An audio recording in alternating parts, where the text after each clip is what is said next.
வாழை மீன் தேங்காய் போடாமல் எப்படி தொக்கு பண்ணுறதுன்னு பார்க்கலாமா? ரொம்ப ஈஸியான முறையில் பார்க்கலாம். வாழை மீன் இதை மாதிரி வாங்கி இதை மாதிரி பெருசு பெருசாக இருக்கணும், தரும் இவ்வளோ பட்டையாக. அப்போ தான் சாப்பிட ஈஸியாக இருக்கும். இதை வாங்கிட்டு வந்து க்ளீன் பண்ணி எடுத்துக்கோங்க. இந்த மாதிரி சுத்தமாக க்ளீன் பண்ணி எடுத்துக்கிட்டோம். அது வெள்ளையாக இருக்க பாருங்கள், அதெல்லாம் தேய்ச்சிட்டு இதை மாதிரி க்ளீன்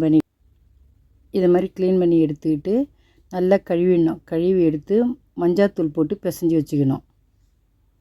மஞ்சத்தூள் போட்டு கலரி வச்சுக்கோங்க இதை மாதிரி. இப்போ அதுக்கு தேவையான பொருட்கள்: சோம்பு, உப்பு, கறிவேப்பிலை, கடுகு, மஞ்சத்தூள், மிளகாய்த்தூள், வெங்காயம், தக்காளி, பச்சை மிளகாய், இஞ்சி எல்லாத்தையும் இதை மாதிரி நல்லா கழுவி எடுத்துக்கோங்க. இது மாதிரி நல்லா கழுவி எடுத்துக்கோங்க. இப்போ இதை எப்படி கட் பண்ணுறது காமிக்கிறேன். இவ்வளோ பெருசாக கட் பண்ணிக்கோங்க. ரொம்ப பொடிசாக கட் பண்ணணும்னா இது மாதிரி நம்ம வதக்க தான் போகிறோம். அரைக்கிறதுனால இவ்வளோ பெருசாக கட் பண்ணிக்கலாம். தக்காளி, வெங்காயம், பச்சை மிளகா, இஞ்சி, பூண்டு தோல் உரிக்காமல் வச்சு சின்ன சின்ன பூண்டு அது பாருங்கள். இதை மாதிரி கட் பண்ணி வச்சுக்கணும் எல்லாத்தையும். ஒரு கடாய் வச்சுட்டு கொஞ்சம் எண்ணெய் ஊற்றிடுங்க.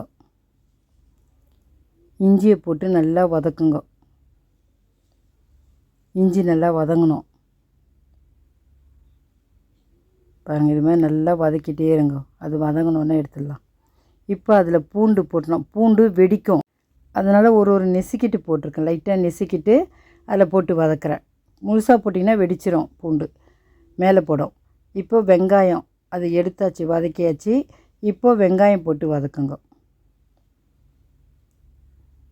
இதுக்கு கொஞ்சம் எண்ணெய் ஊற்றி வதக்குங்க. அப்போ தான் நல்லா சீக்கிரமாக வதங்கும். நல்லா இது மாதிரி வதக்கிட்டே இருக்கணும். இன்னும் வதங்கலை, வெங்காயம் நல்லா வதக்கணும். கொஞ்ச நேரம் விட்டிங்கன்னா தீஞ்சிரும். இன்னும் கொஞ்ச நேரம் வதங்கிட்டால் நல்லா வதக்கிட்டே இருங்க. பாதி வெங்காயம் வதங்கிடுச்சு, இன்னும் கொஞ்சம் வதங்கணும். நான் எப்படி வதங்கணும்னு காமிக்கிறேன் பாருங்கள். இல்லைன்னா வெங்காயம் பச்சை வாசனை வரும், அதனால தான் வெங்காயம் வதக்கிறது. இதை மாதிரி வதக்கிட்டு போட்டால் ரொம்ப நல்லாயிருக்கும் சாப்பிட்றதுக்கு. அவ்வளோதான், வெங்காயம் வதங்கிடுச்சு பாருங்கள். வெங்காயம் வதங்கிடுச்சு. இப்போ எல்லாத்தையும் எடுத்து தட்டில் வச்சுருங்க. தட்டில் வச்சு ஆற வைக்கணும். இப்போ தக்காளி சேர்த்தாச்சு. அதே மாதிரி தக்காளிக்கும் கொஞ்சம் எண்ணெய் ஊற்றுங்க. வதக்கிறதுக்கு ஈஸியாகவும் இருக்கும், நல்லாவும் இருக்கும் சாப்பிட்றதுக்கு. அது எண்ணெய் இல்லைன்னா ஒரு மாதிரி இருக்கும். தக்காளியும் வதங்கிடுச்சு. இப்போ இதையும் எடுத்து ஆற வச்சிடலாம். பாருங்கள், அடி பிடிக்கவே இல்லை. இதே மாதிரி வதக்குனிங்கன்னா நல்லா வதங்கும். அடி பிடிக்காமல் நல்லா வதக்கலாம். அவ்வளோதான், தக்காளியும் வதங்கிடுச்சு. அதையும் எடுத்து ஒரு தட்டில் வச்சு ஆற வச்சிடலாம். அவ்வளோதான், எடுத்து தட்டில் வச்சுருவோம். தட்டில் வச்சு ஆற வச்சிடலாம். இப்போ எல்லாம் ஆறிடுச்சு. பூண்டு, இஞ்சி, பச்சை மிளகா, சோம்பு, வெங்காயம், தக்காளி எல்லாத்தையும் சேர்த்து இப்போ இது மாதிரி அரைச்சி எடுத்துகிட்டு வந்துடலாம். இது மாதிரி அரைச்சி எடுத்துகிட்டு வந்துட்டோமா, அது கொஞ்சம் தண்ணி ஊற்றி இன்னும் மழைன்னு அரைச்சிடலாம். நல்லா இது மாதிரி மழைன்னு அரைச்சி எடுத்துகிட்டு வந்தாச்சு. இப்போ ஒரு கடாய் வச்சுட்டு எண்ணெய் ஊற்றிட்டு, எண்ணெய் காஞ்சோன்னா கடுகு போட்டுருங்க.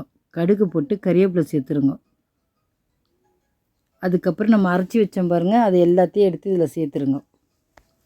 சேர்த்துட்டு இதை மாதிரி நல்லா எண்ணெயில் வதக்கிடுங்க. ஒரு தடவை நல்லா இது மாதிரி எண்ணெயில் வதக்கிடுங்க. அவ்வளோதான், லைட் வதங்கிடுச்சு.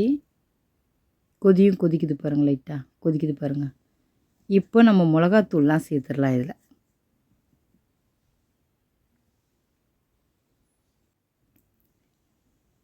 மிளகாய்த்தூள்,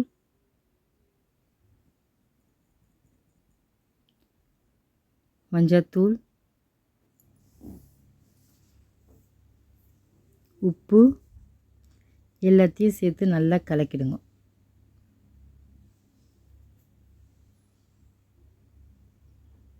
நல்லா இது மாதிரி கலக்கி விட்டுருங்க. பொறுமையாக செய்யுங்க, வேகமாகலாம் செய்யாதீங்க. வேகமாக வச்சு செய்யலான்னு தீயை விட்றாதீங்க. நம்ம சாப்பிட்ணுன்னு நினச்சா பொறுமையாக செய்யுங்க. கொஞ்சம் போல் தண்ணி ஊற்றிடுங்க. அந்த மிக்ஸி ஜாரில் வச்சுருந்தேன் பாருங்கள், அதில் அலசி இதில் கொஞ்சம் தண்ணி ஊற்றிடுங்க. ஊற்றி இந்த மாதிரி கலக்குங்க. கட்டி இல்லாமல் கலக்கி விடுங்க. இப்போ இதை தட்டு போட்டு மூடி நல்லா கொதிக்க விடுங்க. நல்லா கொதிக்க விட்டு இது பாருங்கள், கொதிக்க விட்டு அடி பிடிக்கிற மாதிரி இருக்கும். நல்லா இதை மாதிரி கலரி விடுங்க. நல்லா கொதிக்கிட்டோம். தண்ணியாக இருந்தால் ரொம்ப திக்காக இருக்குல்ல, அதனால் டக்குன்னு அடி பிடிச்சிரும். இப்போ நல்லா கொதிச்சிருச்சு. இப்போ நம்ம மீன் எடுத்து அதில் சேர்த்துடலாம்.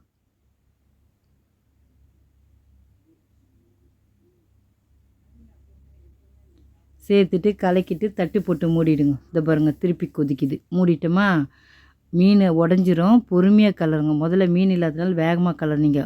இப்போ அது உள்ள மீன் இருக்கிறதுனால பொறுமையாக கலருங்க. இல்லை மீன் உடஞ்சிரும். பாருங்க, மீன் இருக்குது, உடஞ்சிரும். அதனால் பொறுமையாக கலருங்க.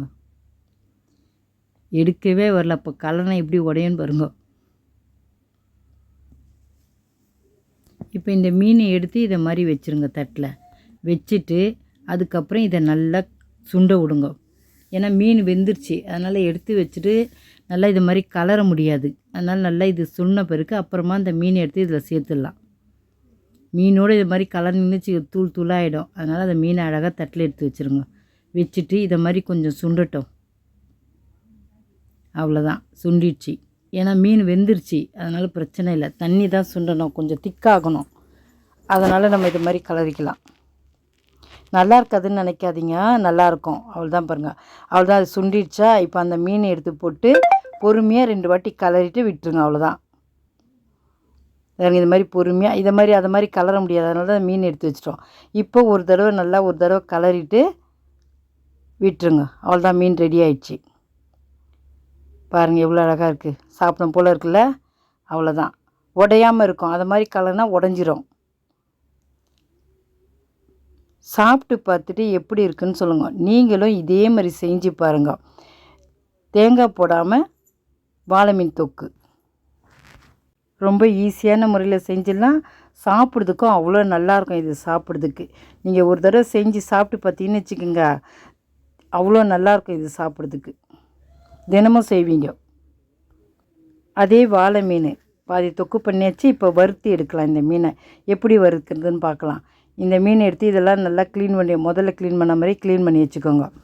நல்லா க்ளீன் பண்ணிட்டு இதை மாதிரி மஞ்சாத்தூள் போட்டு அதே மாதிரி கலரி வச்சுக்கோங்க. இப்போ எப்படி வறுக்கிறதுன்னு பார்க்கலாம். அதுக்கு தேவையான பொருட்கள், முதல்ல புளியை தண்ணியில் போட்டு ஊற வச்சுருங்க. உப்பையும் புளியும் நல்லா ஊற வச்சுருங்க. ஊற வச்சு அதை கரைச்சி வெடிக்கட்டி எடுத்துக்கோங்க. இப்போ இதில் என்னென்ன பொருள் போடலான்னு பார்க்கலாம். மஞ்சாத்தூள், மிளகாய்த்தூள், உப்பு. இப்போ புளி கரைச்சி வெடிக்கட்டி வச்சாச்சு. அதில் உப்பு, மஞ்சாத்தூள், மிளகாய்த்தூள்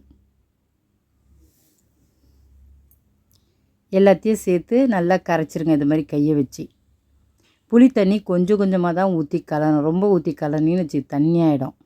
அதனால் இப்போ ஒன்று இது பாருங்கள், புளி தண்ணி வெடிக்கட்டி வச்சுருக்கு பக்கத்தில். அதை எடுத்து கொஞ்சம் கொஞ்சமாக ஊற்றி கலருங்க. ரொம்ப தண்ணியாக கலராதீங்க, ரொம்ப கட்டியாகவும் இருக்கக்கூடாது. இதை மாதிரி கலரி வச்சுக்கோங்க. இப்போ எல்லா மீனையும் எடுத்து அதில் போட்டுருங்க. இதை மாதிரி தூச்சி வச்சுங்க மீனை.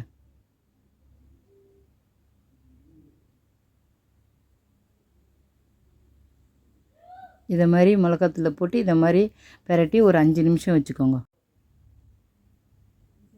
ஒரு தட்டு போட்டு ஓரமாக வச்சுருங்க.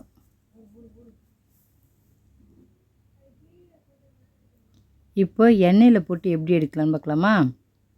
எண்ணெயை ஊற்றிட்டு இதை மாதிரி மீனை எடுத்து போட்டுருங்க வறுக்கிறதுக்கு. இதை பாருங்கள் எப்படி மீன் வறுக்கிறதுன்னு பாருங்கள். இதை மாதிரி எண்ணெயில் போட்டு வறுக்கணும் மீன். பொறுமையாக திருப்புங்க, வேகமாகலாம் திருப்பாதீங்க. நான் ஒரே கையில் திருப்பதுனால எனக்கு கொஞ்சம் கஷ்டமாக இருக்குது வீடியோ எடுத்துகிட்டு, ஆனாலும் திருப்பிட்டேன். பாருங்கள், தலையும் அதே மாதிரி தலையும் வறுத்து எடுத்துட்டேன். பாருங்கள், தலையே வெந்துடுச்சு.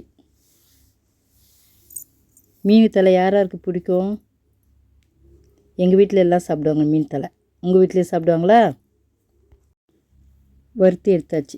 வாழை மீனை தொக்கு பண்ணியாச்சு, வாழை மீனை வறுத்தாச்சு. இப்போ யாருக்கு எது வேணுமோ அதை சாப்பிட்டுக்கலாம்.